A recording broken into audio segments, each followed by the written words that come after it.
میرے اللہ نے حکم ارشاد فرمایا وَقَالُوا، اور وہ بولے قُلُوبُنَا، کہ ہمارے جو دل ہیں غلف، ان پر غلاف چڑھا ہوا ہے، کہ ہمارے دلوں کے اوپر کوئی ایسی بات جو اللہ کی رضا اور منشا کے خلاف ہے، وہ کہتے ہیں وہ ہمارے دل میں آ ہی نہیں سکتی۔ ہمارے دل میں ہدایت ہے اور اس ہدایت کے اوپر پھر غلاف چڑھ گیا ہے، اب کسی دوسرے تیسرے کی تبلیغ ہم پہ اثر انداز نہیں ہونے والی۔ اور یہ کہا کرتے تھے وہ یہودی، وہ اہل کتاب لوگ جنہیں اللہ تعالیٰ نے کتاب دے رکھی تھی، جنہیں فرمایا تھا کہ لا تعبدون الا اللہ وبالوالدین احسانا، کہ عبادتیں ساری کی ساری اللہ کے لیے اور فرما برداریاں اپنے والدین کے لیے، یہ کام تمہارے کرنے کے ہیں۔ لیکن اس کے ساتھ ساتھ پھر ارشاد فرمایا کہ دنیا کی زندگی کو آخرت پہ ترجیح نہ دینا۔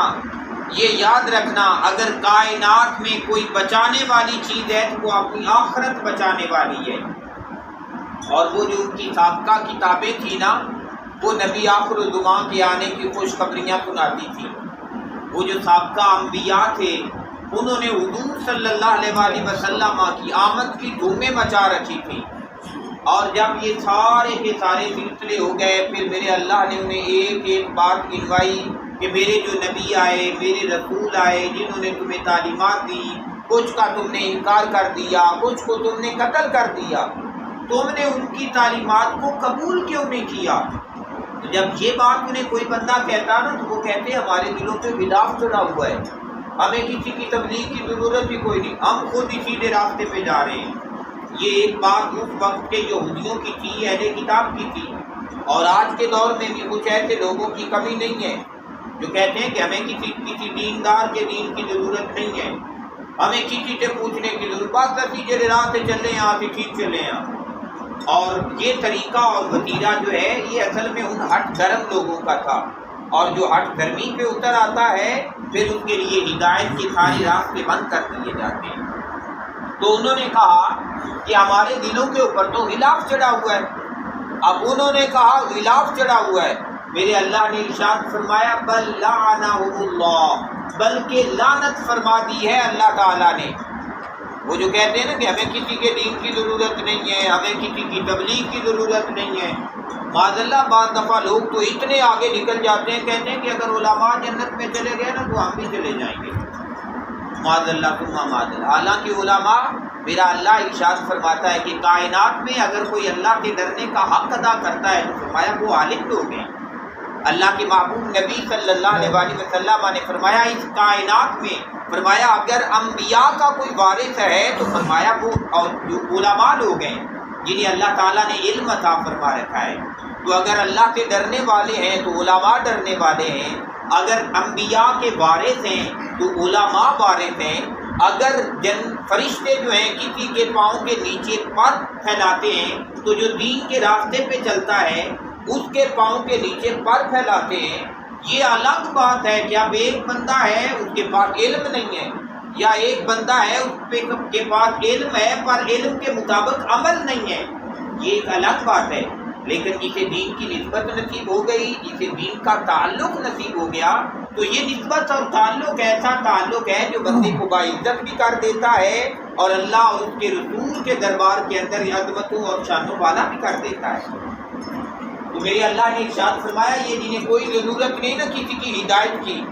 نہ اللہ کی ہدایت کی، نہ اس کے رسول کی ہدایت کی، نہ اس کی کتابوں کی ہدایت کی، فرمایا یہ وہ ہے جس پہ لعنت فرما دی ہے اللہ نے، اور لعنت کس لیے؟ بکفرہم، ان کے انکار کی وجہ سے، وہ مانتے ہی نہیں ہیں، کسی بات کو قبول کرنے کے لیے تیار ہی نہیں ہے،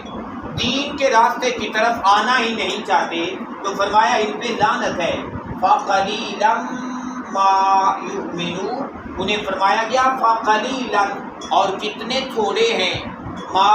یؤمنون، جو تم میں ایمان لانے والے ہیں، ماننے والے لوگ ہیں، کیونکہ جو اس طرح بغاوت کے راستے پہ چل نکلتا ہے اکثر یہی ہوتا ہے کہ پھر اس کے لیے کوئی راستہ نہیں بچتا۔ ہاں مگر اس پہ میرا اللہ فضل فرما دے کہ کوئی ایسا موڑ آ جائے، کوئی ایسا پتھر آ جائے کہ پتھر سے اسے ٹھیڈا لگے اور ٹھیڈا لگنے کے بعد وہ ڈائریکٹ سجدے میں جا گرے،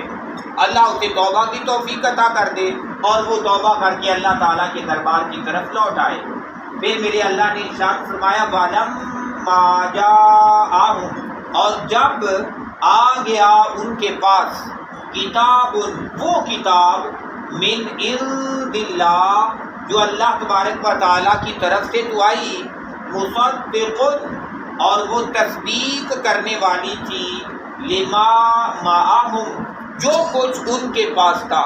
وہ جو تورات اور انجیل ان کے پاس موجود تھی نا، تو جب قرآن آ گیا تو قرآن نے ان کی تصدیق کی۔ کس بات کی تصدیق کی؟ کہ اللہ تعالیٰ نے یہ اعلان کیا ہوا تھا کہ ایک نبی آخر الزماں آئیں گے اور ان پہ آخری کلام نازل ہوگا،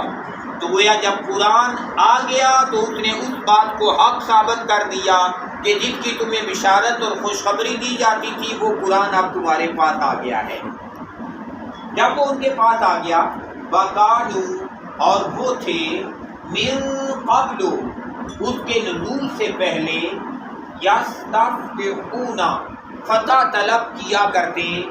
علی الذین، ان لوگوں پر، کفروا، جو کافر تھے، کہ یعنی وہ اہل کتاب لوگ، یہودی اور عیسائی لوگ، جب بھی کبھی ان کی کوئی لڑائی ہو جاتی، کوئی جنگ ہوتی کافروں کے ساتھ،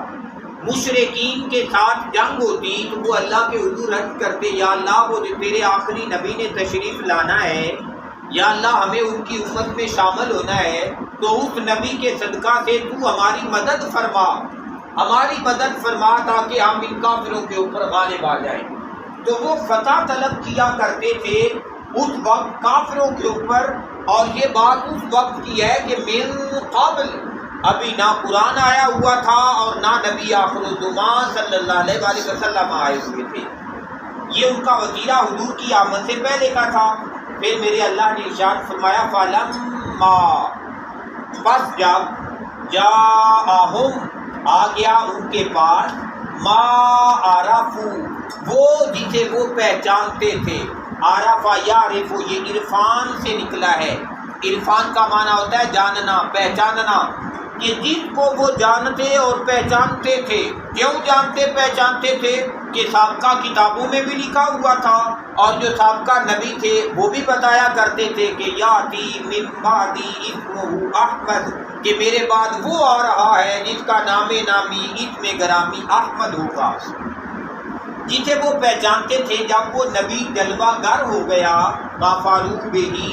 انہوں نے اس کا انکار کر دیا، نبی کو ماننے کے لیے تیار نہ ہوئے۔